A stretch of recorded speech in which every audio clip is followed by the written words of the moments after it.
अगर आपको ऐसी ही नोबेल स्टोरी सुनी है तो हमारे चैनल को सब्सक्राइब कीजिए और शेयर कीजिए। पुरानी लेकिन खूबसूरत पोशाक में सजी छोटी सी बुजुर्ग महिला अब भी थोड़ी कमजोर लग रही थी। उसकी बाईं हार्टलेस इंसान रेहान बैठा था। दाईं ओर एक उम्रदराज व्यक्ति था जो रेहान का पिता था। पास के सोफे पर बैठे हुए एक मंझले उम्र का जोड़ा था जो रेहान के बड़े पापा और बड़ी माँ थे, और साथ ही अक्षय के माता पिता भी। हालांकि किसी ने उस छोटी बुजुर्ग महिला की पहचान का परिचय नहीं कराया, लेकिन जो भी सिंह परिवार में ऐसे सम्माननीय स्थान पर बैठ सकती थी वो निश्चित रूप से श्रीमती सिंह ही थी। अंजलि वही खड़ी थी, हक्की बक्की। तुम उसने कुछ देर तक लड़खड़ाते हुए कुछ कहने की कोशिश की, लेकिन वो एक वाक्य भी पूरा नहीं कर सकी। सनाया लगभग गिर ही पड़ी थी, लेकिन सौभाग्य से उसने अक्षय को पकड़ लिया। अक्षय हैरानी से बोला, तुम्हें क्या हो गया? सनाया के हाथ कांप रहे थे। वो हमेशा से सिंह परिवार से संबंध बनाने के लिए प्रयासरत रही थी और मिसेस सिंह को खुश करने के लिए मेहनत कर रही थी, लेकिन दरवाजे में प्रवेश करने से पहले ही उसने श्रीमती सिंह का अपमान कर दिया था। उसने अचानक कड़वे स्वर में हंसते हुए कहा, अक्षरा, तुमने हमें क्यों धोखा दिया? ये कहकर कि श्रीमती सिंह तुम्हारे पति की दादी हैं, इसी वजह से हमने इस बुजुर्ग महिला का सम्मान नहीं किया। अक्षरा ने महसूस किया कि कमरे में बैठे सभी लोग उस पर संदेह से नजर डाल रहे थे। अंजलि, जो अब संभल चुकी थी, ने उसे डांटते हुए कहा, तुम तो बिल्कुल झूठी हो। तुम्हें मालूम है कि श्रीमती सिंह वृद्ध है, फिर भी तुमने उन्हें धोखा देने की हिम्मत की। तुम सिंह परिवार को क्या समझती हो? तुरंत घुटने टेक कर माफी मांगो। अक्षरा की आंखों में गहरी उदासी थी। वे लोग पूरी चालाकी से सारा दोष उस पर थोप रहे थे और सनाया को निर्दोष साबित करने की कोशिश कर रहे थे। धमाक! श्रीमती सिंह ने गुस्से में एक चाय का प्याला अंजलि की ओर फेंका। गर्म चाय उसके ऊपर छलक गई, लेकिन अंजलि चुप ही रही, चीखने की हिम्मत नहीं जुटा सकी। चुप रहो! श्रीमती सिंह ने गुस्से में चिल्लाया, वो मेरी बहू है। जलने की पीड़ा सहते हुए भी अंजलि बोली, श्रीमती सिंह, आपको धोखा दिया गया है। मैं पूरी तरह से यकीन के साथ कह सकती हूँ कि उसका पति सिर्फ एक मामूली आदमी है। तर्क करने की जरूरत नहीं है, क्यों न सीधे उनसे ही पूछ लें? अक्षय की मां ने बीच में कहा, रेहान, क्या ये सच में वही पत्नी है जिसे तुम छुपाए रखते हो और घर नहीं लाते? अक्षरा ने तुरंत रेहान की ओर देखा और वही उत्तर सुना जिसकी उसे उम्मीद थी, नहीं। उस आदमी का चेहरा हमेशा की तरह ठंडा और भावहीन था। कितना निर्दयी, एहसान फरामोश और मतलब परस्त इंसान है। अक्षरा की आंखों में गहरी नफरत की चमक थी। सनाया के चेहरे पर राहत की लहर दौड़ गई और उसने चैन की सांस ली। अंजलि ने हंसते हुए कहा, मुझे तो पहले से पता था कि ये सब अक्षरा का किया धरा है। अक्षरा ने ठंडी हंसी के साथ जवाब देने के लिए मुंह खोला ही था, तभी उस आदमी की गंभीर आवाज दोबारा सुनाई दी। मेरी दादी ने इसे गलत समझा, इसलिए मैंने मिस मालहोत्रा से कहा कि वो थोड़े समय के लिए मेरी दादी की देखभाल कर दे।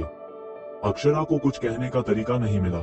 ठीक है, उसने माना कि उसने उसे अभी थोड़ी ऊंची आवाज में कोस दिया था। कुछ देर के लिए सब शांत रहे, किसी ने इस मोड़ की उम्मीद नहीं की थी। थोड़ी देर बाद सनाया ने सिर झुकाते हुए कहा, तो ऐसा था। अक्षरा, तुमने हमें सच क्यों नहीं बताया? अगर तुमने सच कहा होता तो ये गलतफहमी नहीं होती। रेहान सोफे पर आराम से बैठा था, लेकिन उसकी बातें चोट की तरह लगी। मुश्किलों का सामना दूसरों के पीछे छुप कर करना और अपनी जिम्मेदारी से मुंह मोड़ना, क्या यही उस परिवार में सिखाया जाता है? श्रीमती सिंह ने भी उसकी बात सुनकर समझते हुए कड़क आवाज में कहा, तुम सोचते हो कि मैं बूढ़ी हो गई हूँ और मुझे कुछ समझ नहीं आता? क्या तुम सच में ये सोचते हो कि मैं इन छोटे छोटे नाटक नहीं समझ सकती? तुमने गलती की, लेकिन तुम्हें पछतावा नहीं है। इसके विपरीत, तुमने दोष दूसरों पर मढ़ने की कोशिश की। तुम दोनों सच में बेशर्म हो। फिर श्रीमती सिंह ने अक्षय की ओर देखा, शादी तोड़ दो, मुझे उसे अपनी बहू नहीं बनाना। सनाया स्तब्ध रह गई। वो शादी, जिसे उसने इतनी मेहनत से पक्का किया था, अब बस यूं ही हाथ से निकल गई। उसने अक्षय की ओर देखा, लेकिन उसकी नजरें अक्षरा पर टिकी थी, जैसे वो उसके विवाह के बारे में सच जानने पर सदमे में था। सनाया ने अपने हाथ कसकर भींच लिए और सिर झुकाते हुए धीरे धीरे देव्स के पास चली गई। उसकी आंखों से आंसू टपकने लगे। अक्षय, मुझसे गलती हो गई, निश्चिंत रहो। अगर शादी रद्द हो भी जाती है, तब भी मैं तुम्हें उस व्यक्ति से मिलवाऊंगी जिससे मिलने का वादा किया था। अक्षय को अचानक होश आया। सनाया अभी भी उसे डॉक्टर साउथ से मिलवाना चाहती थी। इस समय न्यूक्लियर एनर्जी के नए टेक्नोलॉजी में डॉक्टर साउथ प्रमुख विशेषज्ञ थे। उसने जल्दी से श्रीमती सिंह से कहा, दादी, सोनिया को सच में नहीं पता था, तो कृपया उसे माफ कर दीजिए। इसके अलावा दोनों परिवारों ने पहले ही शादी के उपहार का आदान प्रदान कर लिया है। शादी तोड़ना उचित नहीं होगा। श्रीमती सिंह ने उसे एक गहरी नजर से देखा। तुम अब बड़े हो गए हो, मैं तुम्हें रोक नहीं सकती, जो चाहो करो। श्रीमती सिंह ने एक गहरी सच्चाई को समझा। पुरानी पीढ़ी को हर बात में दखलंदाजी नहीं करनी चाहिए। अपने पोते के मामलों को उसके माता पिता ही सुलझाएं, और वो अब और हस्तक्षेप नहीं करना चाहती थी। फिर भी अक्षय की मां ने हंसते हुए कहा, दादी, क्या आपने स्वागत उपहार के बारे में नहीं सोचा? श्रीमती सिंह ने अपनी आंखें नीची की। मैं किसी को कह दूंगी कि अक्षय को 30 लाख भेज दे। देव्स की मां हैरान रह गई। पर मुझे याद है कि आपने उन्हें आर्थिक तनाव को कम करने के लिए 2% शेयर देने का वादा किया था। सिंह परिवार में सबसे अमीर अगर कोई था तो वो निश्चित रूप से श्रीमती सिंह थी।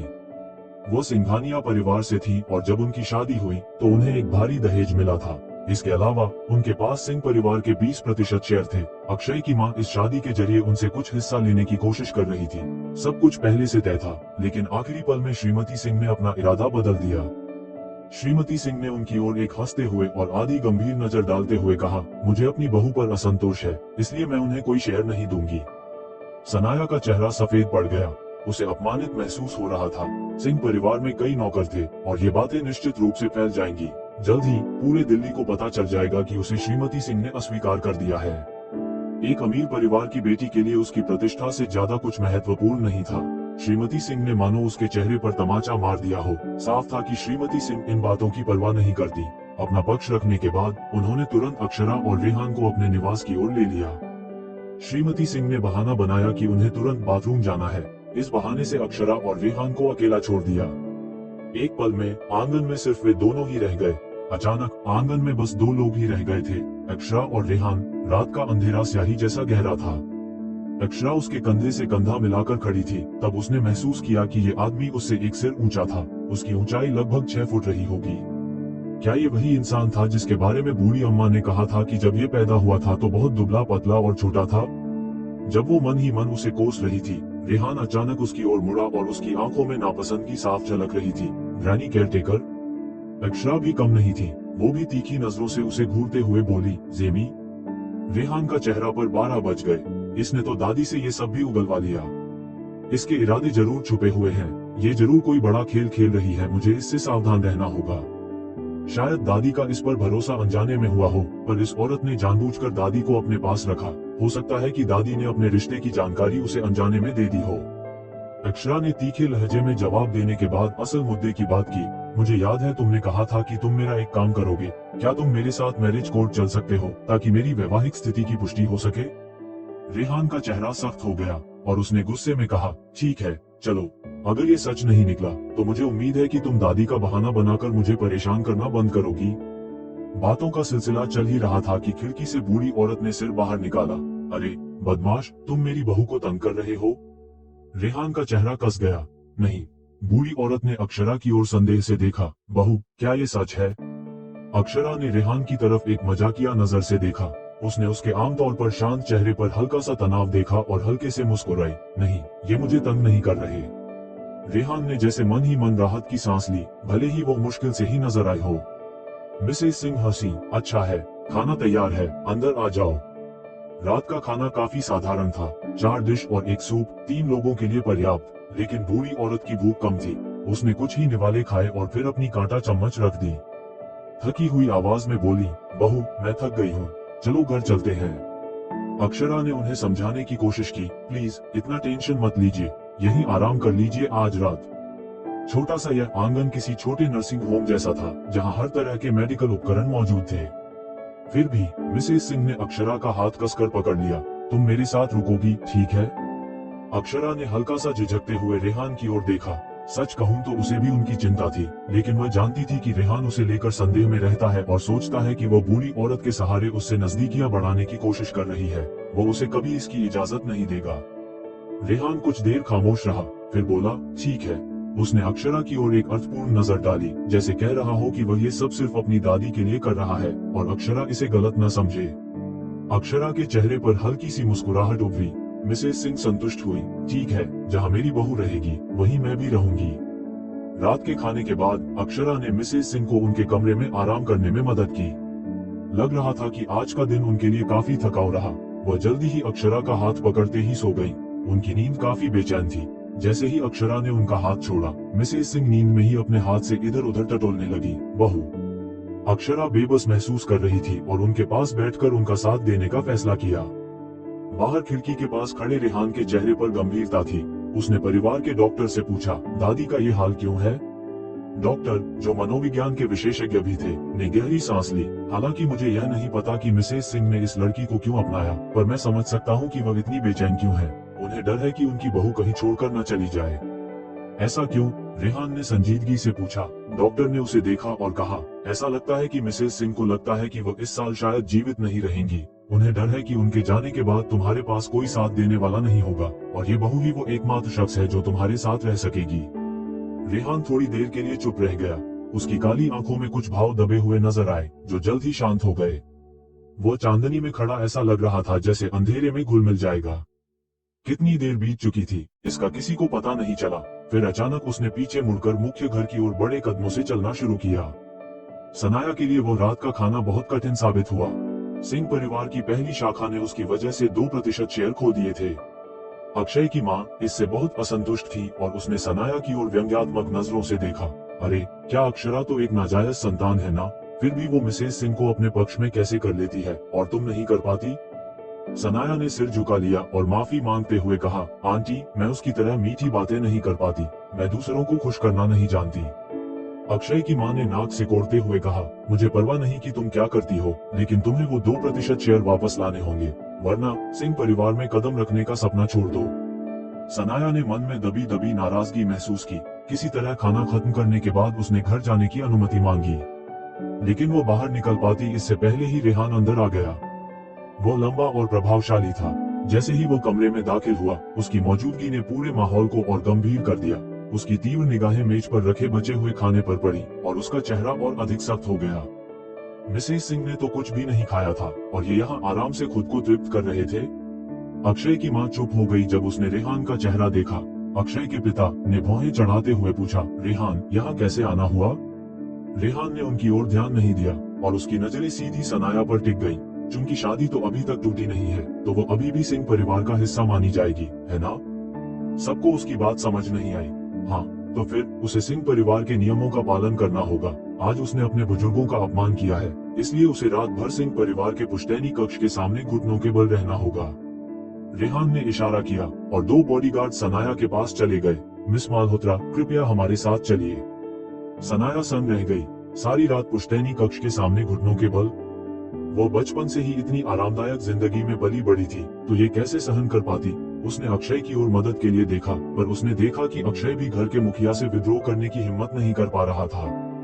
उसने गहरी सांस ली और मजबूरी में बॉडीगार्ड्स का साथ देने के लिए तैयार हो गई। जैसे ही वो बाहर जाने लगी, उसने अक्षय को कहते सुना, भाई रेहान, अक्षरा कहाँ है? क्या वह जा चुकी है?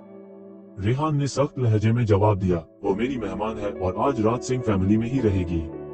सनाया बॉडीगार्ड्स के साथ पुश्तैनी कक्ष की ओर चली गई। बॉडीगार्ड्स ने कहा, मिस्टर सिंह ने आदेश दिया है कि चूंकि आपकी अभी शादी नहीं हुई है, इसलिए आप सिंह परिवार के पुश्तैनी कक्ष के भीतर नहीं जा सकती, इसलिए बाहर ही घुटनों के बल बैठना होगा। बाहर की जमीन पर हरी ईंटें लगी थीं, जो ठंडी थीं। सनाया कुछ कहना चाहती थी, लेकिन दोनों बॉडीगार्ड्स दरवाजे पर खड़े दरबानों की तरह तैनात थे। उनकी ठंडी निगाहें उसके ऊपर थीं, जैसे वे जेल के गार्ड्स हों। उन्होंने एक शब्द नहीं कहा, लेकिन उनकी खामोशी ही किसी की रीढ़ में ठंडक भरने के लिए काफी थी। सनाया ने सोचते हुए मन ही मन जलन महसूस की कि इस वक्त अक्षरा आराम से नम बिस्तर पर लेटी होगी। उसने गुस्से में अपने होंठ भींच लिए, लेकिन अक्षरा बस एक रात के लिए सिंह फैमिली में रहेगी, जबकि सनाया के पास यहाँ हमेशा रहने का मौका था। वो जल्द ही डॉक्टर साउथ से मिलने वाली थी और उसे इस मौके का अच्छा इस्तेमाल करना था। अगली सुबह जब अक्षरा जागी, उसने खुद को बिस्तर पर पाया। उसके ऊपर एक छोटी सी ग्रे कंबल रखा था, जो उस कमरे के इंटीरियर से मेल नहीं खाता था।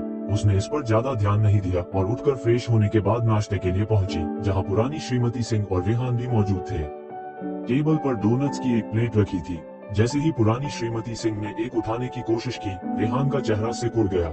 उनकी दादी की शुगर हाई रहती थी, इसलिए उनके लिए ऐसी चीजें खाना ठीक नहीं था। वो अभी उन्हें रोकने का सोच ही रहे थे कि अक्षरा ने शांतिपूर्वक कहा, दादी जी, ये डोनट्स आपके लिए ठीक नहीं है। बात पूरी होने से पहले ही पुरानी श्रीमती सिंह, जो खाने को लेकर काफी चूजी थी, अचानक रुक गई और वो डोनट अक्षरा की प्लेट में डाल दिया। दादी जी मुस्कुराते हुए बोली, बहू, मैं तुम्हारे लिए ही ले रही थी। रेहान असहज से नजरों से अक्षरा को देखता रह गया, मानो समझ ही नहीं पा रहा हो कि दादी को उसकी बात मानने का क्या कारण है। अक्षरा ने डोनट को आराम से खाना शुरू किया और फिर रेहान की तरफ देखकर बोली, वैसे अपना आईडी कार्ड और घरेलू रजिस्ट्रेशन बुक भी लाना जब हम सिविल अफेयर्स ऑफिस जाएंगे। पुरानी श्रीमती सिंह ने उत्सुकता से पूछा, तुम सिविल अफेयर्स ऑफिस किस लिए जा रहे हो? अक्षरा ने सहजता से जवाब दिया, हमारा शादी का सर्टिफिकेट खो गया था तो हमें नया बनवाना है। तलाक के लिए शादी का सर्टिफिकेट होना जरूरी था और वो पुरानी श्रीमती सिंह को बहलाने के लिए ये बात कह रही थी। पर यह सुनकर पुरानी श्रीमती सिंह ने झट से जवाब दिया, खोया नहीं है। वह जल्दी से कमरे में गई और 2 लाल रंग के शादी के सर्टिफिकेट लेकर आई और अक्षरा और रेहान के हाथों में थमा दिया। अक्षरा हाथ में शादी का प्रमाण पत्र लेकर हक्की बक्की रह गई। उसे अचानक एहसास हुआ कि पहली बार जब मिसेस सिंह ने उसे देखा था तो उसे बहू कहा था। इसका मतलब है कि मिसेस सिंह पहले से जानती थी कि अक्षरा और रेहान की शादी हो चुकी है। अक्षरा को लगा कि उसने एक सुराग पकड़ लिया है। उसने तुरंत पूछा, दादी आपको ये शादी का प्रमाण पत्र कहाँ से मिला? मिसेस सिंह चौंक गई। उनकी आंखों में हल्की सी उलझन झलकने लगी। मुझे ठीक से याद नहीं। अक्षरा ने बात आगे बढ़ाई, तो फिर मेरी और मिस्टर सिंह की शादी कैसे हुई? मिसेस सिंह ने बस अपना सिर हिलाया, मुझे याद नहीं। अक्षरा कुछ परेशान हो गई। दादी जरा याद करने की कोशिश कीजिए बस। रेहान ने नाराज होकर कहा। अपने लंबे कद के साथ दोनों औरतों के बीच में खड़ा हो गया। उसकी आंखों में ठंडक थी जब उसने पूछा, मिस मल्होत्रा क्या ये प्रमाण पत्र असली है? बिल्कुल। रेहान का चेहरा सख्त हो गया। तो अब तुम कहोगी कि हमें मैरिज कोर्ट जाने की जरूरत नहीं? तो यही उसकी चाल थी। रेहान ने सोचा उसने मैरिज ब्यूरो जाने का बहाना करके उसकी दादी को ये फर्जी प्रमाण पत्र दिखाने के लिए मजबूर किया और उसे यकीन दिलाने की कोशिश की कि ये असली है। अगर उसने दादी को उसकी बात मानते हुए नहीं देखा होता तो शायद वो अक्षरा की बात मान ही लेता। अक्षरा को उस आदमी के लहजे में हॉस्टिलिटी महसूस हुई और वो हैरान रह गई। हमें आज जाने की जरूरत नहीं। तलाक सिर्फ मैरिज ब्यूरो जाने से हल नहीं हो सकता। 2 साल से वे कानूनी रूप से पति पत्नी थे, इसलिए प्रॉपर्टी के बंटवारे जैसे बहुत से मुद्दे थे जिन्हें सुलझाना था। उन्हें पहले तलाक के कागजात पर साइन करने की जरूरत थी। नहीं, रेहान ने कहा और ध्यान से अक्षरा की ओर देखा। वो थोड़ी हैरान हुई, फिर बेफिक्री से बोली, जैसा तुम कहो। उसने सोचा कि शायद वो अपने अभिनय में इतनी कॉन्फिडेंट है कि आखिरी पल तक हार नहीं मानेगी, या फिर ये शादी का प्रमाण पत्र असली था। अचानक रेहान असमंजस में पड़ गया। उसने बस प्रमाण पत्र उठाया और बाहर निकल गया। मैं पार्किंग में तुम्हारा इंतजार करूंगा।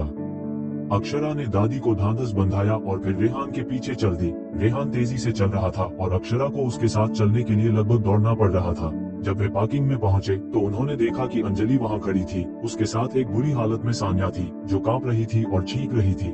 अंजलि बेहद परेशान लग रही थी। जैसे ही उसने अक्षरा को देखा उसकी आंखों में चमक आ गई। अक्षरा। वो जल्दी से चलकर अक्षरा के पास आए। सावधानी से रेहान से दूर रही। उसने अक्षरा के सामने खड़े होकर आत्मविश्वास से कहा, तुम्हें अपनी बहन की मदद करनी होगी। अक्षरा ने आईब्रो उठाया। उसे समझ नहीं आया कि ये दोनों इतनी सुबह यहाँ क्या कर रही थी। क्या ये दोनों रात को नहीं चली गई थी? उसके कुछ कहने से पहले ही अंजलि बोलने लगी, अक्षरा तुम एक नाजायज औलाद हो, लेकिन मल्होत्रा परिवार ने तुम्हारे बैकग्राउंड की परवाह नहीं की और तुम्हें पाला पोसा। उन्होंने तुम्हारे लिए इतने कष्ट उठाए हैं, तुम्हें उनका एहसान उतारना चाहिए। तुम्हारी बहन ने तुम्हारे लिए बहुत कुछ किया है। उसने तुम्हें अपने साथ स्कूल जाने दिया और अपने कपड़े भी तुम्हारे साथ शेयर किए। और जब तुम पैदा हुई थी तब इतनी कमजोर थी कि जिंदा नहीं रह पाती। मेरे पास दूध नहीं था, इसलिए तुम अपनी बहन के हिस्से का दूध पीकर बची थी। उस समय मल्होत्रा परिवार हमें अपनाना नहीं चाहता था। मिस्टर मल्होत्रा और तुम्हारे पिता ने सिर्फ इसलिए हमें अपनाया क्योंकि तुम और तुम्हारी बहन एक ही दिन पैदा हुए थे। तो तुम्हारी बहन का तुम्हारे ऊपर बहुत बड़ा एहसान है। तुम्हें उसकी काइंडनेस का कर्ज अपनी पूरी जिंदगी चुकाना चाहिए। अक्षरा ने ये बातें 10 साल से नहीं सुनी थी। जब वो छोटी थी तो इन झूठी बातों पर यकीन कर बैठी थी और मल्होत्रा परिवार के लिए घोड़े की तरह काम करती थी। सान्या को अपने ऊपर हावी होने देती थी। कितना बेवकूफी भरा था ये सब। हकीकत ये थी कि मल्होत्रा परिवार ने उसे पाला था, लेकिन पेरेंट्स का बच्चे को पालना एक कानूनी जिम्मेदारी थी। अगर उन्होंने उसकी देखभाल नहीं की होती तो वे अबैंडनमेंट के दोषी होते। वो सान्या के साथ स्कूल जरूर गई, लेकिन रास्ते में उसके बस्ते उठाने पड़ते थे और स्कूल में उसकी सेवा करनी पड़ती थी। अगर सनाया को कभी खांसी आ जाती तो ये उसकी लापरवाही मानी जाती और उसे पीटा जाता। स्कूल में वो एग्जाम्स में सबसे आखिरी नंबर पर ही आ सकती थी क्योंकि वो सनाया से बेहतर नहीं दिख सकती थी। और कपड़े, उसके लिए कभी नए कपड़े नहीं खरीदे गए। उसे हमेशा सनाया के पुराने कपड़े पहनने पड़ते थे जो हमेशा थोड़े छोटे होते थे।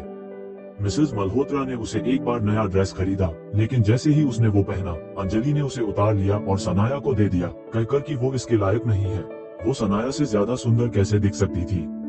कौन सा बच्चा 5 दिन भूखा रहने के बाद कमजोर नहीं होगा? अक्षरा की आंखों में गुस्से की एक लहर दौड़ गई, लेकिन अंजलि उसकी भावनाओं को बिल्कुल नहीं समझी। उसने अपनी बातों के बाद तुरंत जोड़ा, अब जब तुम बड़ी हो गई हो, तुम्हारे पास मल्होत्रा परिवार का एहसान चुकाने का मौका है। अक्षरा, मिसेस सिंह तुम्हारी बात सुनती है ना? अपनी बहन को 2% शेयर लौटाने के लिए कहो। अक्षरा ने नीचे देखा और हंस पड़ी, तुम्हारी बात सही है। अंजलि का चेहरा चमक उठा, उसे लगा कि उसने अक्षरा को मना लिया है, पर अगले ही पल अक्षरा की आवाज में बेरुखी थी। मैं तो बस एक नाजायज बेटी हूँ, मिसेस सिंह मेरी क्यों सुनेंगी? अंजलि का चेहरा उतर गया, वो कुछ और कहना चाहती थी, पर तब तक अक्षरा उसे पीछे छोड़कर रेहान की गाड़ी में बैठ चुकी थी। चलो।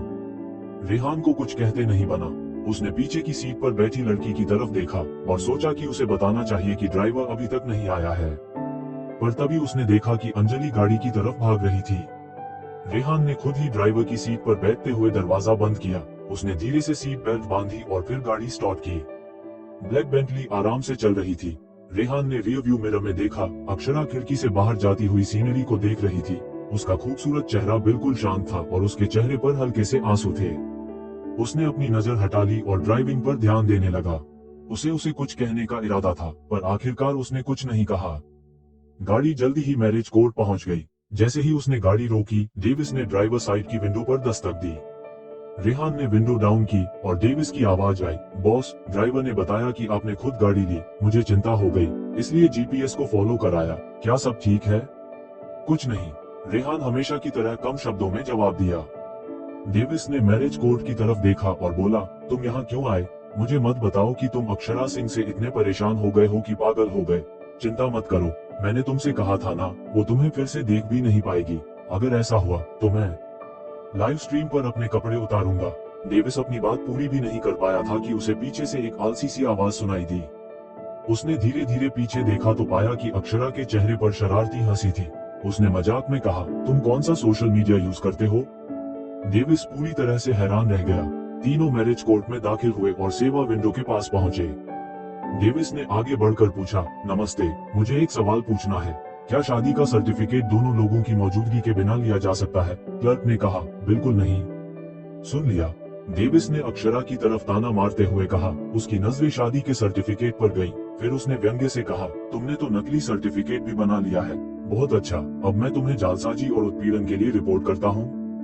हालांकि रेहान ने सर्टिफिकेट क्लर्क को थमाते हुए कहा, माफ कीजिए, क्या आप चेक कर सकते हैं कि यह शादी का सर्टिफिकेट असली है या नहीं? स्टाफ मेंबर ने उसे अजीब नजरों से देखा, शादी का सर्टिफिकेट लिया और कंप्यूटर में जानकारी डालने लगा। रेहान ने होंठ भींचे, उसे अचानक अपनी हरकतें अजीब लगने लगी। शादी न होने का पूरा यकीन होते हुए भी वो यहाँ कैसे आ गया, ये उसे खुद समझ नहीं आ रहा था। इसकी वजह से उसने एक बहुत ही जरूरी मीटिंग भी मिस कर दी थी। स्टाफ मेंबर ने थोड़ी देर में जवाब दिया, ये असली है। रेहान हैरान रह गया। स्टाफ के इस जवाब पर डेविस ने चौंक कर कहा, ये कैसे मुमकिन है? कहीं तुमसे डेटा एंट्री में गलती तो नहीं हो गई? स्टाफ मेंबर ने उसे घूरते हुए कहा, क्या कह रहे हो तुम? शादी एक सीरियस मामला है। हमें दोनों की पहचान पूरी तसल्ली के साथ जांचनी पड़ती है और दोनों को एक गारंटी पर साइन करना पड़ता है। गारंटी? अक्षरा ने पूछा, क्या हम अपनी गारंटी देख सकते हैं? प्लीज हमारी गारंटी हमें दिखाइए, रेहान ने भी वही कहा। दोनों ने एक दूसरे की तरफ देखा और जल्दी से नजरें फेर ली। स्टाफ मेंबर ने झल्लाकर कहा, तुम दोनों में कपल जैसी ट्यूनिंग तो है। ठीक है, मैं अभी लाकर देता हूँ। कुछ ही देर में वो रजिस्ट्रेशन डॉक्यूमेंट्स के साथ लौटा और गारंटी का पेपर निकालकर अक्षरा और रेहान को थमा दिया। अक्षरा ने देखा कि उस पर लिखावट सच में उसकी ही थी। डेविस ने भी चौंक कर कहा, बॉस, ये तो आपकी ही लिखावट है। अक्षरा ने थोड़ी देर सोचने के बाद सीसीटीवी कैमरों की तरफ देखा। माफ कीजिए, क्या हम रजिस्ट्रेशन वाले दिन की रिकॉर्डिंग देख सकते हैं? स्टाफ ने जवाब दिया, सॉरी, हम रिकॉर्डिंग सिर्फ 6 महीने तक ही रखते हैं।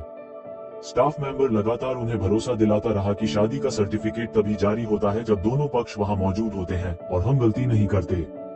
आखिरकार तीनों मैरिज कोर्ट से बाहर निकले, थोड़े हताश और भ्रमित। बाहर निकलते ही डेविस ने उलझन में पूछा, बॉस, अब क्या करें? रेहान सोच में डूब गया। अक्षरा ने अपनी भौहें उठाई, मुझे तलाक चाहिए, मुझे तलाक चाहिए, दोनों ने एक साथ कहा। डेविस चौंक गया, फिर पूछा, अभी कर लें? तलाक की शर्तों पर बात करें? मेरे वकील आपसे संपर्क करेंगे, मेरे वकील से बात करें। दोनों ने एक बार फिर एक साथ जवाब दिया। बात खत्म करने के बाद दोनों एक दूसरे को देखे बिना नहीं रह पाए। अक्षरा हंस पड़ी और बोली, चलो, दोनों अपने अपने वकीलों को एक एग्रीमेंट ड्राफ्ट करने को कहते हैं। अगर कोई समस्या हुई तो वकील खुद ही निपट लेंगे। डेविस ने हंसी में ताना मारा, तुम वकील अफोर्ड नहीं कर सकती। लेकिन रेहान ने सिर हिलाकर सहमति दे दी। डेविस को नजरअंदाज करते हुए अक्षरा ने फिर से फोन निकाला। मिस्टर सिंह, क्या मैं आपको व्हाट्सएप पर ऐड कर सकती हूँ? बातचीत में आसानी होगी। रेहान ने थोड़ी देर झिझक के बाद फोन निकाला और अक्षरा को अपना आईडी बताया। तभी उसके फोन पर एक चैट बॉक्स खुला जिसमें लिखा था जेमी। उसके चेहरे पर गुस्से की एक झलक आई। अक्षरा अवाक रह गई। उसे याद नहीं था कि उन्होंने पहले ही एक दूसरे को व्हाट्सएप पर जोड़ रखा था। उसके गुस्से को नजरअंदाज करते हुए उसने तुरंत जेमी का नाम बदलकर रेहान कर दिया। फिर उसने कहा, अच्छा फिर मिलते हैं, और टैक्सी लेकर चली गई।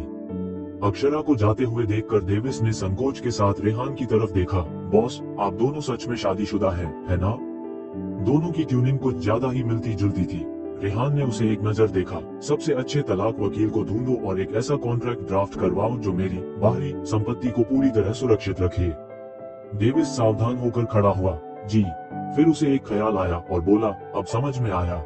ये शादी वाली बात तो यकीनन उस औरत की चाल है। जब वो आपके दिल पर कब्जा नहीं कर सकी तो उसने आपके पैसे पर नजर गड़ा ली। तभी तो उसके पास वकील हायर करने का पैसा है ताकि वो तलाक के केस में आपसे पैसे ले सके, चाहे थोड़ा ही ले। वकील की तो अच्छी खासी फीस बनेगी। डेविस गुस्से से दांत पीसने लगा। चिंता मत कीजिए, मैं उसे एक पैसा भी नहीं लेने दूंगा। टैक्सी में अक्षरा भी समीर से बात कर रही थी। सबसे अच्छा तलाक वकील ढूंढो। कोई दिक्कत नहीं बॉस, पर ये शादी का मामला क्या है? आपको और रेहान सिंह को दोनों को याद नहीं? क्या तुम दोनों एक ही साथ भूल गए थे? अक्षरा ने शांत लहजे में जवाब दिया, तुम्हें लगता है ये कोई नोवेल चल रहा है जिसका नाम है एडू बिलियनियर और कमजोर अक्षरा? समीर ने कहा, मैं तो बस जिज्ञासा से पूछ रहा था। ये पूरी स्थिति अजीब और थोड़ी मजेदार है। काश मैरिज कोर्ट मुझे भी किसी दिन एक बीवी दे दे। अक्षरा ने धीरे से एक सांस ली और थोड़ी देर बाद जवाब दिया, कोई है जो यकीनन जानता है कि ये सब क्या है? कौन? मिसेज सिंह। क्या उनकी याददाश्त खो चुकी है? अल्जाइमर का इलाज तो अभी भी परीक्षण में ही है ना? उसने भौहें चढ़ाई। उसे तेज करो वरना बहुत देर हो जाएगी। किस बात की देर? अक्षरा ने इसका जवाब नहीं दिया। वो थोड़ी देर बाद अपने घर पहुंची। जैसे ही उसने दरवाजा खोला और अपने जाने पहचाने कमरे में कदम रखा, उसे अचानक 2 बेडरूम वाला ये अपार्टमेंट थोड़ा सूना सा लगा। उसी समय एक बूढ़ी औरत सूटकेस के साथ हॉलवे में आई। बहू, तुम आ गई। मैं कब से तुम्हारा इंतजार कर रही हूँ। इस बार मैं ढेर सारे कपड़े लेकर आई हूँ। अक्षरा एक पल के लिए चौंकी, फिर मुस्कुराई। उस दिन दिल्ली का सबसे प्रसिद्ध तलाक कानून फर्म और उसके सबसे मशहूर वकील को 2 तलाक एग्रीमेंट ड्राफ्ट करने का काम मिला। दोनों पक्ष गुमनाम थे और दोनों की ही मांग थी, दूसरी पार्टी मेरी संपत्ति का एक पैसा भी न ले सके। शर्तें बेहद सख्त थी। सहायक वकील ने शिकायत की, मैंने कई तलाक देखे हैं लेकिन ऐसा बेरहम कभी नहीं देखा। एक मेल है और एक फीमेल। जब किसी का दिल टूट जाए तो महिला और पुरुष दोनों ही बराबर बेरहम हो सकते हैं। प्यार करने वाले कपल्स को कड़वाहट में बदलते हुए देखकर वकील के लिए ये कुछ नया नहीं था। वो हंसते हुए बोला, एक कॉन्ट्रैक्ट, डबल पैसे, तैयार हो जाओ और हमारे क्लाइंट्स को भेज दो। नोट, अक्षरा और रेहान ने गलती से एक ही लॉयर कॉन्टैक्ट किया था। सिंह ग्रुप के टॉप फ्लोर पर सिविल अफेयर्स ब्यूरो से लौटने के बाद से रेहान काम में व्यस्त था। घर से कॉल आया कि दादी फिर से अपनी बहू को ढूंढ रही है। तब उसे एहसास हुआ कि घर जाने का समय हो गया था। दादी का हर दिन चेकअप करना जरूरी था ताकि उनकी सेहत सही रहे। उसने अनजाने में व्हाट्सएप खोला और देखा ग्रैनी केयरटेकर का नाम है। उसने मैसेज भेजना चाहा पर समझ नहीं पाया कि क्या लिखे। जब से उसे पता चला कि ग्रैनी केयरटेकर दरअसल अक्षरा है, वो थोड़ा अजीब महसूस करने लगा था। वो कैजुअली उनके पुराने चैट स्क्रॉल करने लगा। उनकी बातचीत पहले काफी कैजुअल थी, जैसे पुराने दोस्त। खासतौर पर जब उसने भी अक्षरा के दुश्मन की बुराई करने में उसका साथ दिया। रुको, वो दुश्मन खुद वही तो नहीं था जिसे उसने उस दिन रेस्टोरेंट में गालियां दी थी? रेहान का चेहरा फिर से गुस्से से टमाटर जैसा लाल हो गया। उसी वक्त उसके फोन में एक मैसेज आया। ये अक्षरा का मैसेज था। उसने उसे तलाक का कॉन्ट्रैक्ट भेजा था। मिस्टर सिंह, प्रॉपर्टी के विभाजन के बारे में यह मेरी आखिरी शर्त है। आप देख लें कि क्या ये आपके लिए स्वीकार्य है। प्रॉपर्टी का विभाजन? क्या इस औरत ने उससे शादी की सिर्फ उसकी दौलत के लिए? रेहान ने अभी कॉन्ट्रैक्ट खोलकर देखना शुरू ही किया था कि तभी दरवाजा खुला और डेविस अंदर आ गया। बॉस, आपकी शादी की जांच के बाद कुछ पता चला है, तो क्या होगा आगे? आखिर क्या राज है रेहान और अक्षरा की शादी का जानने के लिए सुनते रहिए heartless billionaire and his mysterious wife. Hello guys, अगर आपको ये नॉवल स्टोरी अच्छा लगा तो सब्सक्राइब कीजिए हमारे चैनल को और कमेंट करके बताएं ये स्टोरी आपको कैसा लगा। अगर इस वीडियो पर 50 लाइक आते हैं तो मैं इस नॉवल का डेली 3 एपिसोड अपलोड करूंगा। तो चलिए आते हैं कहानी की ओर। जैसे ही डेविस ने बात खत्म की, रेहान ने अपने कंप्यूटर पर अक्षरा द्वारा भेजे गए तलाक के समझौते को खोल लिया। उसने उसे तेजी से स्कैन किया। उसकी नजर संपत्ति के विभाजन वाले खंड पर गई। उसे देखकर वो थोड़ा हैरान हुआ। डेविस ने स्क्रीन की ओर गर्दन घुमाई और मजाकिया लहजे में बोला, ये औरत कितनी अजीब है। वो तुम्हें अपनी किसी भी प्रॉपर्टी पर हिस्सा नहीं दे रही। उससे क्या ले सकते हो? उसका पर्सनल लोन? रेहान ने हल्के स्वर में पूछा, और क्या मिला? बॉस, हमने पाया कि अक्षरा को तुम्हारे शादीशुदा होने का पता कुछ ही दिन पहले चला जब वो अपने बॉयफ्रेंड के साथ शादी रजिस्टर करवाने गई थी। ऐसा लगता है कि उसने ये तलाक का समझौता जल्द से जल्द तलाक लेने के लिए भेजा है। उसे पहले से इस बारे में जानकारी नहीं थी। डेविस ने अपनी आवाज बदलते हुए कहा, लेकिन मुझे इन सब में कुछ प्लानिंग लगता है। इसलिए हमने उसकी बैकग्राउंड जांच की और हमने पाया कि मल्होत्रा परिवार छोड़ने के बाद से उसके बारे में बहुत सारी जानकारी नहीं मिली। बॉस, ये अजीब नहीं है। एक नॉर्मल व्यक्ति क्यों अपना पास्ट छिपाना चाहेगा? रेहान ने सोचते हुए अपनी आंखें छोटी की। तो तुम्हें क्या लगता है कि वो इसमें शामिल है? हाँ, उसकी मंशा क्या है ये अभी तक नहीं पता चला है। रेहान ने पूछा, और कुछ? डेविस ने अपने सिर को खुजलाया। 2 साल हो गए हैं, तब हमें पता नहीं था, इसलिए कोई ठोस सुराग नहीं है। शायद हमें तब तक इंतजार करना पड़ेगा जब तक इमारत सिंह को कुछ याद ना आ जाए। रेहान ने उस पर हल्की नजर डाली। डेवी ने तुरंत सिर झुका लिया। सॉरी बॉस, हम जांच जारी रखेंगे। रेहान ने उस तलाक के समझौते की 2 प्रतियां प्रिंट की, उठे और बाहर निकल गए। क्या तुमने नोरा से संपर्क किया है? कहा जा रहा था कि शोधकर्ता नोरा अल्जाइमर की बीमारी के लिए एक दवा विकसित करने वाली है। रेहान चाहते थे कि वो अपनी दादी पर उस दवा का जल्द से जल्द उपयोग कर सके। डेवी ने और सिर झुका लिया। नोरा का पता लगाना बहुत कठिन है और उसकी रिसर्च के कारण बड़े बायोटेक कंपनियां उसे टारगेट कर रही हैं, इसलिए वो और भी सतर्क हो गई है। रेहान की नाराजगी को महसूस कर देवी की आवाज और धीमी हो गई। बॉस, चिंता मत कीजिए, मैं जरूर संपर्क करूंगा। अक्षरा ने बस दादी के साथ डिनर पूरा ही किया था कि उसे रेहान का व्हाट्सएप पर मैसेज मिला, मैं नीचे हूँ, आओ। अक्षरा ने कूड़ा फेंकने के बहाने नीचे गई और काले रंग की बेंटली लिमोजीन को देखते ही अंदर चली गई। रेहान ने उसे तलाक का समझौता दिया। मुझे कोई आपत्ति नहीं है, साइन कर लो। उसने अपनी गहरी नजरों से उसे देखा, मानो उसे कोई बहाना बनाकर इनकार करने की उम्मीद कर रहा था। इसके विपरीत अक्षरा ने बिना किसी झिझक के दोनों प्रतियों पर हस्ताक्षर कर दिए और उससे पूछा, क्या हम कल ही तलाक ले सकते हैं? रेहान ने उसे देखते हुए पूछा, इतनी जल्दी है? अक्षरा ने कहा, बहुत। उसे अपनी कंपनी का पब्लिक में जाना जरूरी था। रेहान ने एक पल के लिए उसे देखा और कहा, ठीक है। अक्षरा ने एक याद दिलाया, कल सुबह ही कर लेते हैं। अपना आईडी, घरेलू पंजीकरण और शादी का प्रमाण पत्र लेकर आना, हम मैरिज कोर्ट में मिलेंगे। रेहान ने सिर हिलाया, लेकिन तभी उसका चेहरा बदल गया। पुरानी श्रीमती सिंह किसी तरह नीचे आ गई थी और अब उन्हें देखने आई। उनकी आवाज कांपते हुए बोली, तुम तलाक ले रहे हो? फिर उनकी आंखें मूंद गईं और वो जमीन पर गिर गई और बेहोश हो गई। दादी, फर्स्ट हॉस्पिटल के वीआईपी वार्ड के बाहर, मरीज फिलहाल खतरे से बाहर है, मुख्य डॉक्टर ने गंभीरता से कहा। पुरानी श्रीमती सिंह को अब और कोई तनाव नहीं मिलना चाहिए। ये सुनते ही अक्षरा को आपातकालीन उपाय याद आए जो पुरानी श्रीमती सिंह के लिए किए गए थे और वो अब भी हिल रही थी। उसने पास खड़े रेहान की ओर देखा। वह शांत था, बिल्कुल सेहत। लेकिन जब डॉक्टर ने खतरे से बाहर कहा तो उसने अपनी शर्ट का कॉलर ढीला किया, धीरे से कॉरिडोर की बेंच पर बैठ गया और अपने घुटनों पर हाथ रखकर शांत हो गया, पर उसके हाथों में हल्का कंपन था। तभी उन्होंने वार्ड में एक नर्स की आवाज सुनी, मिसेस सिंह होश में आ गए हैं। रेहान तुरंत वार्ड में भागे। अक्षरा जब कमरे में पहुंची तो देखा कि दादी जी की आंखें खुल चुकी थीं। उन्होंने हल्के स्वर में अक्षरा से पूछा, बहू, मैंने सपना देखा था कि तुम और ये नालायक तलाक ले रहे थे, क्या ये सच है? अक्षरा ने कुछ नहीं कहा, पर रेहान बोले, ये सच नहीं है। तो तुम तलाक नहीं ले रहे? हम तलाक नहीं ले रहे। मुझे घर का रजिस्ट्रेशन और शादी का प्रमाण पत्र दे दो। ठीक है। रेहान ने हर बात मान ली। दादी जी ने अक्षरा की ओर देखा और पूछा, बहू, इस नालायक ने जो कहा वो सच है न? डॉक्टर की सलाह को याद करते हुए अक्षरा ने थोड़ी देर रुककर जवाब दिया, हाँ। तभी दादी जी संतुष्ट हुई। हालांकि वो अभी भी भावुक थी। उन्हें आज रात अस्पताल में निरीक्षण के लिए रुकना पड़ा। अक्षरा और रेहान दोनों वार्ड में उनकी देखभाल के लिए रुक गए। रात का समय हो चुका था। अक्षरा आराम से सोफे पर बैठकर अपने फोन पर कुछ देख रही थी। वो अल्जाइमर की दवा के रिसर्च से संबंधित एक डॉक्यूमेंट पर काम कर रही थी, जिसमें अंतिम चरण में एक तकनीकी समस्या थी जो उसे हल करनी थी। तभी उसे व्हाट्सएप पर एक मैसेज मिला। रेहान ने लिखा, मिस माल्होत्रा, तलाक को तब तक के लिए टाल दें जब तक दादी की हालत स्थिर नहीं हो जाती। वो इस अनुरोध से इनकार नहीं कर सकती थी। तलाक के समझौते पर हस्ताक्षर हो चुके थे और उनकी संपत्तियों का कोई हस्तक्षेप नहीं था। वो अभी भी शादीशुदा मानी जाती थी, लेकिन इससे कंपनी के सार्वजनिक होने में कोई दिक्कत नहीं थी। तलाक का समय फिलहाल मायने नहीं रखता था। अक्षरा ने कहा, ठीक है। रेहान ने अपने फोन की स्क्रीन पर जवाब को देखा और पूछा, कोई और मांग है?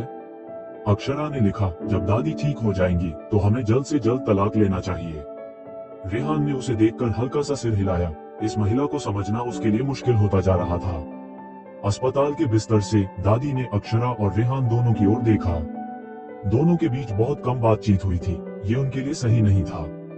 तभी दादी ने कहा, नालायक, मैं अपनी बहू के लिए सिंह ग्रुप में एक नौकरी की व्यवस्था करने जा रही हूँ। इस तरह दोनों हर दिन एक साथ काम पर जा सकते थे और बार बार मिलकर उनके बीच नजदीकियां बढ़ सकती थी। रेहान ने हल्का सा हिचकिचाते हुए कहा, ठीक है। आज रात वो काफी शांत थे। दादी हालांकि फिर चिंता में पड़ गई, तो हम उन्हें किस प्रकार की नौकरी दें? एक विचार उनके मन में आया, बहू, ये मेरे ऊपर छोड़ दो। कल से तुम उस नालायक के साथ काम पर जाओगी। अक्षरा ने पलक झपकाई और जवाब दिया, ठीक है। उसने अचानक महसूस किया कि सिंह ग्रुप के पास एक बड़ा डेटाबेस है और शायद वहां उसे वो पेपर मिल जाए जिसकी उसे जरूरत थी। रेहान को एक मीटिंग में जाना था, तो वो डेविस के साथ चले गए। जैसे ही वे कॉरिडोर में पहुंचे, डेविस ने कहा, कोई आश्चर्य नहीं कि वो औरत तलाक के पेपर्स पर इतनी आसानी से साइन कर दी थी। उसने मिसेस सिंह को नीचे ले आई थी। तलाक कभी होने वाला नहीं था। उसने रेहान की ओर देखा। बॉस, उसने दादी को इस तरह मना लिया कि वो उसे सिंह ग्रुप में काम करने दे। जरूर कुछ साजिश होगी। जैसे ही रेहान ने कहा, अगर मैं उसे अपनी नजर से दूर रखूंगा तो उसकी योजना कैसे सामने आएगी? उसकी आंखों में एक गहरी चमक उभर आई। अपनी दादी के लिए वो अक्षरा से अभी तलाक नहीं ले सकता था। जहां तक इस बात का सवाल है कि वो मासूम थी या नहीं, उसे देखना होगा कि उसकी कंपनी में शामिल होने की मंशा क्या है। वार्ड में अक्षरा काउच पर लेटी हुई थी जब उसने अचानक बुजुर्ग महिला की धीमी आवाज सुनी, बहू, मैं तुम्हें एक राज बताना चाहती हूँ। अक्षरा ने तुरंत पूछा, क्या राज? क्या बुजुर्ग महिला को कुछ और याद आ गया था? अक्षरा उम्मीद कर रही थी कि मिसेस सिंह को कुछ जरूरी सुराग याद आ जाएं। जैसे कि मिसेस सिंह उन्हें कैसे जानती थी और उन्होंने आखिरकार रेहान सिंह से शादी क्यों की। दादी, कौन सा सीक्रेट बताना चाहती हैं आप? अक्षरा ने उम्मीद भरी निगाहों से पूछा। मिसेस सिंह ने रहस्यमयी अंदाज में कहा, मैं तुम्हें उस बदमाश का कमजोर पक्ष बताऊंगी। अगर वो तुम्हें कभी तंग करे तो इसे उसके खिलाफ इस्तेमाल कर लेना। अक्षरा कुछ देर चुप रही। दरअसल उसे ये जानने की इतनी इच्छा नहीं थी, लेकिन मिसेस सिंह ने उत्साहित होकर बताया, उसके उस घमंड और बेपरवाह बर्ताव पर मत जाओ। असल में उसे बिल्लियों से डर लगता है। अक्षरा हैरान रह गई। उसे अचानक याद आया कि बचपन में एक लड़के को भी बिल्लियों से डर लगता था, पर वो तो एक बच्चा था। रेहान तो 6 फीट का लंबा चौड़ा आदमी था। क्या सच में उसे बिल्लियों से डर लगता है? मिसेस सिंह ने फिर पूछा, बहू, तुम्हें कुत्ते पसंद हैं या बिल्लियां? कुत्ते। उसे पहले बिल्लियां पसंद थीं, लेकिन चूंकि उस लड़के को पसंद नहीं थी, उसने भी अपनी पसंद बदल ली। अगले दिन सिंह ग्रुप के टॉप फ्लोर पर भान भान एक प्यारा सा कुत्ता रियो अपनी पूंछ हिलाते हुए अक्षरा के चारों ओर दौड़ रहा था। डेविस को देखकर बुरा लगा। मिसेस सिंह ने अक्षरा के लिए जो काम रखा है वो है इस पपी का ध्यान रखना। रेहान को भी कुछ समझ नहीं आया। बुजुर्ग लोग अक्सर बच्चों की तरह व्यवहार करते हैं और अपनी मर्जी से काम करवाते हैं, लेकिन किसी को पालतू कुत्ता संभालने के लिए नौकरी देना, ये तो हद ही हो गई। रेहान ने डेविस को कहा, उसे दोनों को new energy research and development division team 1 में ऑनबोर्डिंग के लिए ले जाओ। यही प्लान था उसका। न्यू एनर्जी R&D डिवीजन में उन्हें मुख्य बिजनेस में नहीं डाला जाएगा, लेकिन ये भविष्य के विकास से जुड़ा था। उसे वहां भेजने का मतलब था देखना कि वो वहां कैसा परफॉर्म करती है। डेविस ने तुरंत हामी भरी। अक्षरा को इन चीजों से कोई फर्क नहीं पड़ा। उसने पपी को उठाया और डेविस के पीछे चल पड़ी। क्या इसका नाम है? डेविस ने कहा, नहीं, मिसेस सिंह चाहती है कि तुम इसे नाम दो। अक्षरा ने रेहान के मुरझाए हुए चेहरे की तरफ देखा और मुस्कुराई। इसका नाम बिल्ली रख देते हैं। तुम एक कुत्ते का नाम बिल्ली रखोगी? कोई दिक्कत है? रेहान ने कहा, नहीं। सिंह ग्रुप के 38th फ्लोर पर न्यू एनर्जी R&D डिवीजन था। लिफ्ट में डेविस ने कहा, मिस मल्होत्रा, R&D स्टाफ में ज्यादातर PhD हैं। कम से कम मास्टर डिग्री वाले ही यहाँ होते हैं। तुम पहली बैचलर डिग्री होल्डर हो। यहाँ सीनियर्स से सीखने का अच्छा मौका है। मिस्टर सिंह ने ये खास तुम्हारे लिए अरेंज किया है। वैसे तुम्हें शुक्रिया कहने की जरूरत नहीं है, ये तो बस मिसेस सिंह को खुश करने का इनाम है। अक्षरा को इन सब से कोई मतलब नहीं था। वैसे बॉस नहीं चाहते कि तुम्हारा रिश्ता पब्लिक हो, ताकि भविष्य में किसी बवाल से बचा जा सके। अक्षरा ने उसे सुस्त अंदाज में देखा। मुझे भी यही चाहिए। डेविस को एक झटका लगा। क्या ये औरत सच में उसके बॉस को हल्के में ले रही है? वो कुछ और कहना चाहता था, लेकिन लिफ्ट उनकी मंजिल पर पहुंच चुकी थी। न्यू एनर्जी R&D डिपार्टमेंट को 2 ग्रुप में बांटा गया था। लिफ्ट के दोनों ओर एक ग्रुप और बीच में एक पब्लिक रेस्ट एरिया। अक्षरा जैसे ही लिफ्ट से उतरी, उसे कुछ लोग बात करते सुनाई दिए। सुना है कि आज हमारी टीम में एक खूबसूरत इंटर्न आ रही है। वाह, आखिरकार कुछ नया देखने को मिलेगा। ग्रुप 2 में से किसी ने हंसते हुए कहा, हमारे ग्रुप में डॉक्टर साउथ टेक्निकल सपोर्ट के लिए आने वाले हैं। एक अंडर ग्रेजुएट इंटर्न में क्या खास है? क्या वो सिर्फ नाम का हिस्सा होगी? ग्रुप 1 के लोग उन्हें घूरने लगे। तभी एक सख्त आवाज आई, क्या गॉसिप कर रहे हो सब? क्या काम नहीं है तुम्हारे पास? ये आवाज थी टीम 1 के हेड कबीर की, जो लगभग 26 साल का था, लंबा, हैंडसम और विद्रोही स्वभाव वाला। सभी लोग तुरंत वहां से खिसक गए। कबीर ने नाराजगी से अक्षरा की ओर देखा। डेविस, तुम एक अनुभवहीन अंडर ग्रेजुएट को मेरी टीम में क्यों लाए हो? डेविस ने मुस्कुराते हुए जवाब दिया, ये बॉस का आदेश है। कबीर फिर भी गुस्से में था और अक्षरा की ओर गुर्राते हुए बोला, मुझे तुम्हारा बैकग्राउंड नहीं पता, लेकिन यहाँ हो तो मेरे नियम मानोगी। अगली बार कुत्ता लेकर मत आना। अक्षरा ने बस सिर हिलाया, ठीक है। कबीर ने एक खाली सीट की तरफ इशारा करते हुए उसे उसका वर्क स्टेशन दिखाया। अक्षरा ने अपने पहले दिन को काफी बोरिंग पाया। किसी ने उसे कोई काम नहीं सौंपा, इसलिए वो आराम से थी। उसने ऑफिस में कुछ देर रियो के साथ खेला और रियो धूप में कोने में सो गया। उसने धीरे से उठकर ऑफिस का दरवाजा बंद किया और R&D डिपार्टमेंट के डाटा लाइब्रेरी की ओर जाने का सोचा। अगर वो अल्जाइमर के लिए कोई असरदार दवा बना पाती तो शायद मिसेस सिंह का स्वास्थ्य ठीक होता और वो कुछ बातें याद भी कर पाती। तब अक्षरा को ये अनचाहा रिश्ता समझ में आता। उसने एक सहकर्मी को देखा जो पढ़ाई में लगा हुआ और शांत स्वभाव का लग रहा था। उसने पूछा, मुझे कुछ रिसर्च करनी है, क्या आप बता सकते हैं कि डाटा लाइब्रेरी कहाँ है? वो युवक थोड़ा शर्मा गया। वो उसे रास्ता बताने ही वाला था कि तभी किसी ने संदेह से पूछा, तुम्हें डाटा लाइब्रेरी में क्या काम है? अक्षरा पीछे मुड़ी और देखा कि वो कबीर था। उसने कहा, मुझे कुछ सीखना था। कबीर ने ठंडे स्वर में कहा, तुम एक अंडर ग्रेजुएट होकर डाटा लाइब्रेरी में, पहले हमारी टीम की बेसिक थ्योरी तो समझ लो। अक्षरा ने उसे नाराजगी से देखा। उसने अपनी फोन निकाली और रेहान को मैसेज करने वाली थी। उसके पास विशेषाधिकार है तो क्यों ना इस्तेमाल करे। लेकिन इससे पहले कि वो मैसेज भेज पाती, कबीर ने कहा, यहाँ तुम्हारे कनेक्शन काम नहीं आएंगे। मैं यहाँ किसी का मोहरा नहीं हूँ। अगर मेरी टीम में हो तो अच्छे से काम करो और दिखावा करने की कोशिश मत करो। तभी उसके शांत सहकर्मी ने कहा, कबीर, उसने दिल्ली यूनिवर्सिटी से ग्रेजुएशन किया है और उसके सभी अकादमिक स्कोर अच्छे थे।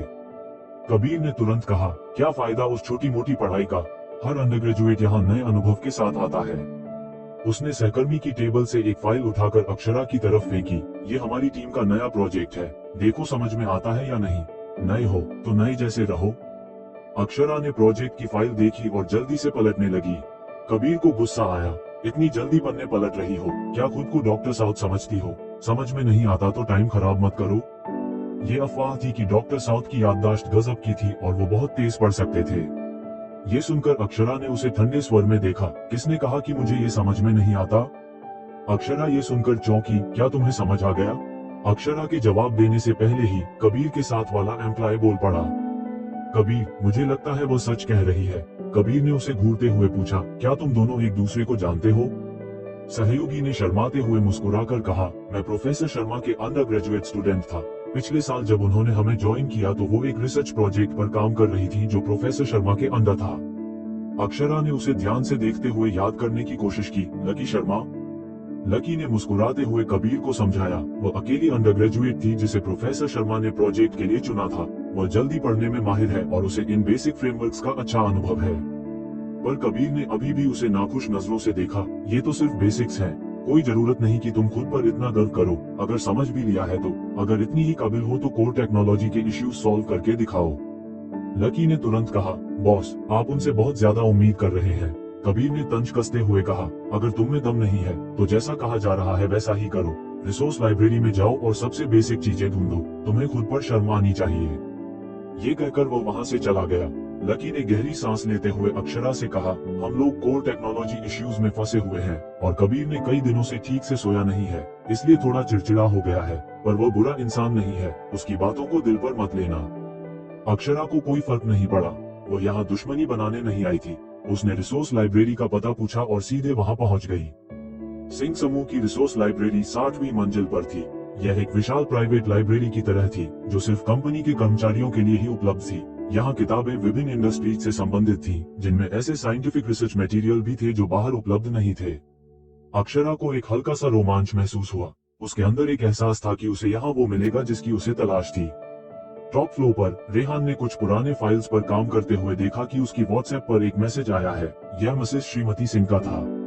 बेटा, आज तुम्हें अपनी बीवी के साथ लंच करना है। मुझे तुम दोनों की साथ में फोटो भेजना मत भूलना। रेहान ने नाराजगी से अपनी भौहें सिकोड़ ली। जैसे ही वो कोई बहाना बनाने वाला था कि मीटिंग है, उसने देखा कि दादी ने लिखा, कोई बहाना मत बनाना, ठीक है। रेहान ने चुपचाप एक गहरी सांस ली और अपने डेस्क पर बेल बजाई। डेविस तुरंत अंदर आया। बॉस, क्या कर सकता हूँ आपके लिए? 2 लंच सेट तैयार करो और यहाँ ले आओ। जी सर। रेहान ने फिर अक्षरा को एक मैसेज भेजा कि वो पेंट हाउस फ्लोर पर लंच के लिए आए, पर जब तक लंच तैयार हुआ, अक्षरा का कोई जवाब नहीं आया। रेहान ने खड़े होकर पूछा, वो कहाँ है? डेविस ने कहा, मिस मालहोत्रा, वो रिसोर्स लाइब्रेरी में है। रेहान 60वीं मंजिल पर पहुंच गया और किताबों की कतारों के बीच उसे ढूंढने लगा।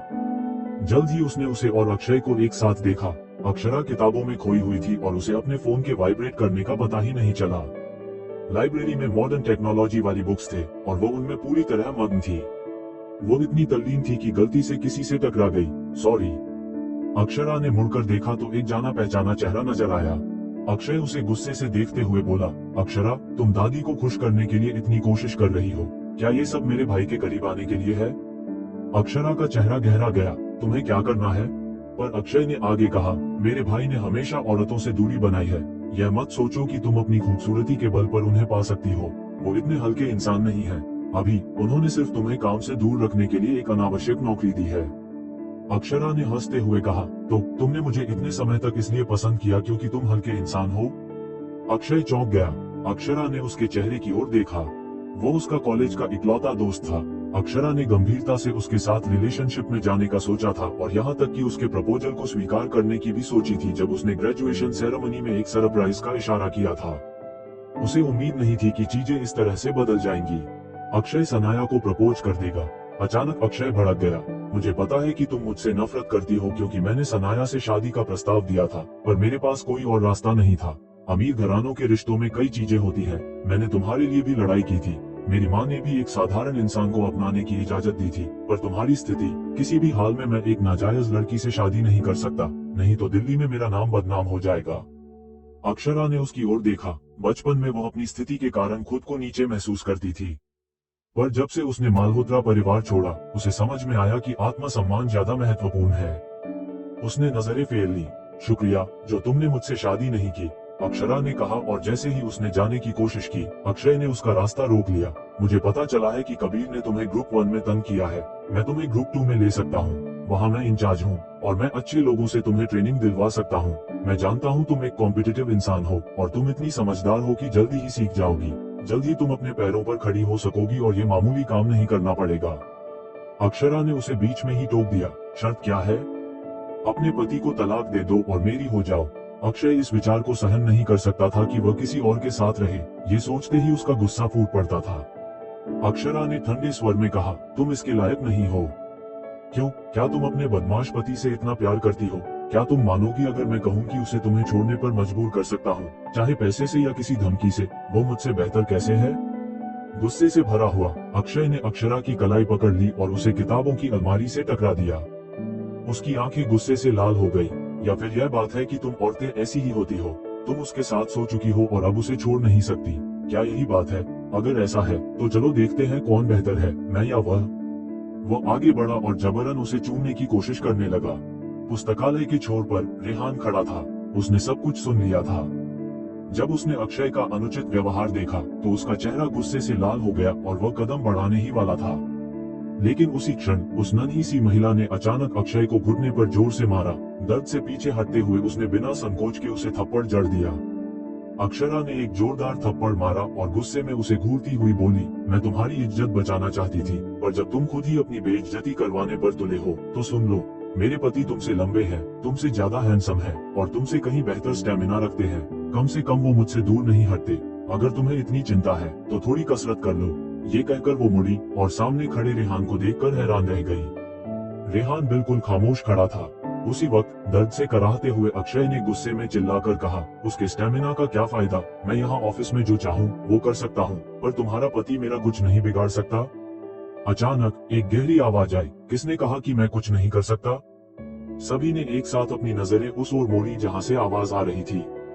वो थे कबीर, उनकी आंखों के नीचे गहरे काले घेरे थे और उनके चेहरे पर झुंझलाहट साफ झलक रही थी। अक्षय ने हैरानी से देखा, तुम उनके पति हो? बिल्कुल नहीं, कबीर ने तंज कसा। अगर उसके पति असली मर्द होते और जानते कि तुम उसे यहाँ तंग कर रहे हो तो वो जरूर तुमसे लड़ने आते। वो कैसे चुपचाप खड़े रह सकते हैं? अक्षय निशब्द हो गया। वह दर्द के बावजूद खुद को खड़ा करने की कोशिश करते हुए कबीर पर घूरने लगा। मैं उसे अपनी टीम में ट्रांसफर करना चाहता हूँ। कोई चांस नहीं, कबीर ने सख्ती से कहा। मेरी टीम के लोग तुम्हारे अंदर नहीं आते। कबीर का अभिमान वैसे ही था, लेकिन अब अक्षरा की नजर में कबीर के लिए थोड़ी सी रिस्पेक्ट दिख रही थी।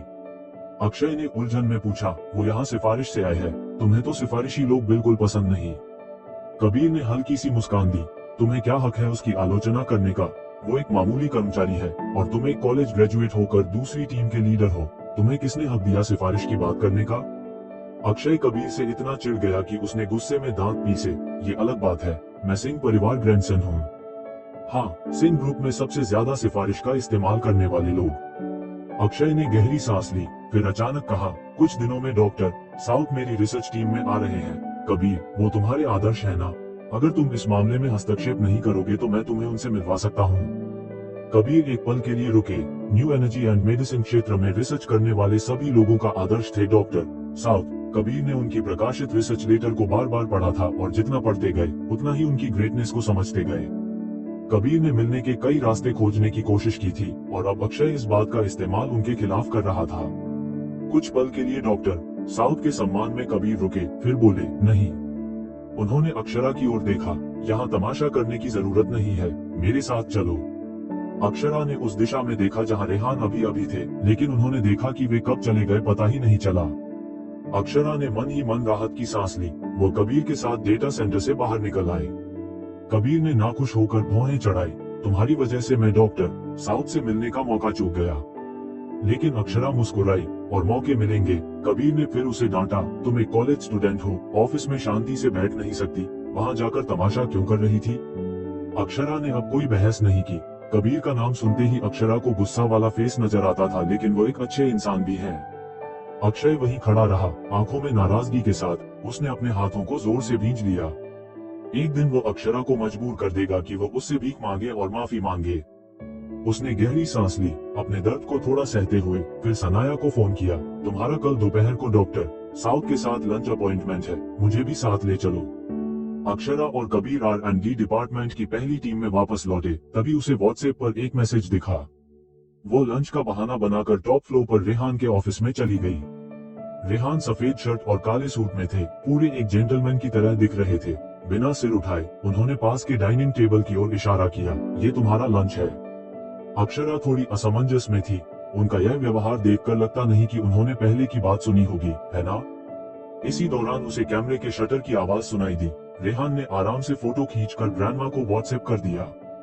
अक्षरा को उनके फोटो का मकसद समझ आ गया, इसलिए उसने कुछ नहीं पूछा। वह बस डाइनिंग टेबल की ओर देखकर बोली, मिस्टर सिंह, क्या शानदार लंच है। हाँ, रेहान ने अपना कोट उतारकर आस्तीनें ऊपर चढ़ाई और उसके सामने शांति से बैठते हुए बोले, अच्छी स्टेमिना के लिए अच्छा डाइट जरूरी है। अक्षरा को मानो सांप सूंघ गया। उसके गाल हल्के गर्म हो गए। उसने उनके खुले मजबूत हाथों पर नजर डाली, फिर खाने का थोड़ा सा हिस्सा पैक करने लगी। मिस्टर सिंह, मुझे याद आया कि मैंने किटन को अभी तक खाना नहीं दिया, मैं अब निकलती हूँ। उसने कंटेनर उठा लिया। लंच के लिए धन्यवाद। रेहान के चेहरे पर एक पल के लिए हल्की सख्ती दिखी। अक्षरा मन ही मन मुस्कुरा उठी। R&D डिपार्टमेंट की पहली टीम में कबीर बुझे हुए चेहरे के साथ अपना टिफिन खा रहे थे, सोचते हुए कि उन्होंने आज क्या देखा। शुरू में तो उन्हें लगा कि वो अंडर ग्रेजुएट स्टूडेंट बस अपना महत्व बढ़ा रही है, लेकिन अब लगता है कि वो अक्षय के बुरे बर्ताव से परेशान होकर मेहनत कर रही थी। उन्होंने अक्षय की बातों को सोचा और पाया कि वो सच में अपमानजनक थे। शायद इसीलिए वो और भी सीखने के लिए बेताब थी, लेकिन जल्दबाजी का कोई फायदा नहीं था। अभी उसकी नींव भी पूरी तरह मजबूत नहीं थी, तो गहरी बातें समझना उसके लिए मुश्किल था। कबीर लकी के पास गए और धीरे से कहा, उस अंडर ग्रेजुएट को दोपहर में कुछ काम दे दो, उसे थोड़ा गाइड कर दो। लुका ने पलक झपकाई, ठीक है। कबीर थोड़ा अजीब महसूस कर रहे थे और कठोर आवाज में बोले, इससे उसे इधर उधर भागकर परेशानी खड़ी करने से रोका जा सकेगा। लकी को कुछ नहीं सूझा कि क्या कहे, अतः जब अक्षरा फिर से डेटा सेंटर जाने के लिए तैयार हुई तो लकी ने उसे रोक दिया। कबीर ने कहा है कि हम यहाँ बेकार लोग नहीं रखते, तुम्हें अपना काम पूरा करना होगा, तभी तुम डेटा सेंटर में पढ़ाई के लिए जा सकती हो। उसने अक्षरा को कुछ बेसिक काम दिए जो पहले ही हो चुके थे। बिना क्लियर रिसर्च प्रक्रिया के इन चीजों को सुलझाना बहुत मुश्किल था, लेकिन एक नए व्यक्ति के लिए इनमें से काफी कुछ सीखने का मौका था। लकी को लगा कि ये सब सुलझाने में उसे 1 महीने या शायद उससे ज्यादा का वक्त लग जाएगा, लेकिन हैरानी की बात थी कि अक्षरा ने आधे घंटे में ही अपना काम पूरा कर लिया। लकी को कुछ समझ नहीं आया। उसने काम की जांच की और पाया कि उसने वो काम भी उनसे बेहतर कर दिया था। अक्षरा ने विनम्रता से पूछा, क्या और कोई काम है? अगर नहीं तो मैं डेटा सेंटर चली जाऊं? लकी ने गुस्से में अपने ही कुछ काम उसे दे दिए। उसका प्रोजेक्ट ऐसा था जिस पर वह पिछले हफ्ते से काम कर रहा था और अभी तक पूरा नहीं हुआ था। ये थोड़ा कठिन था, लेकिन वो समझ गया कि अंडर ग्रेजुएट काफी अच्छी समझ रखती थी। उसने सोचा कि उसे थोड़े मुश्किल चीजों से जूझने दिया जाए ताकि उसे असलियत का पता चले और वह उनकी लर्निंग पाथ पर चल पड़े। लेकिन 1 घंटे बाद अक्षरा ने फिर से अपना काम सौंप दिया। खत्म हो गया। लकी हैरान रह गए। अपने इनबॉक्स में मेल की ओर देखा और चौंक गए कि जहां वो अटके हुए थे वो पॉइंट उसने कितनी आसानी से हल कर लिया। लुका कबीर के पास गए। कबीर ने सोचा, तू जिस पॉइंट पर अटका हुआ है वो असल में तूने ही ओवर कॉम्प्लिकेट कर दिया है। वो लड़की तो बस किस्मत से एक और तरीका ढूंढकर उसे हल कर पाई है, इसे कुछ और मुश्किल काम दे दो। लकी बोला, तो इसका मतलब है कि हमें अपनी मुख्य तकनीकी समस्या इसके सामने रख देनी चाहिए। ये वही समस्या थी जिसने कबीर को महीनों से परेशान कर रखा था। कबीर ने कहा, दे दो इसे, वैसे भी इसे बस यहाँ बिजी रखना है ताकि ये कहीं और ना भागे। इसे समझ में आना चाहिए कि असली साइंटिफिक रिसर्च क्या होती है। इसलिए लकी ने पूरी पहली टीम की सबसे बड़ी तकनीकी समस्या अक्षरा के सामने रख दी। तो क्या होगा आगे और क्या राज है अक्षरा का और वो रेहान से तलाक क्यों चाहती है?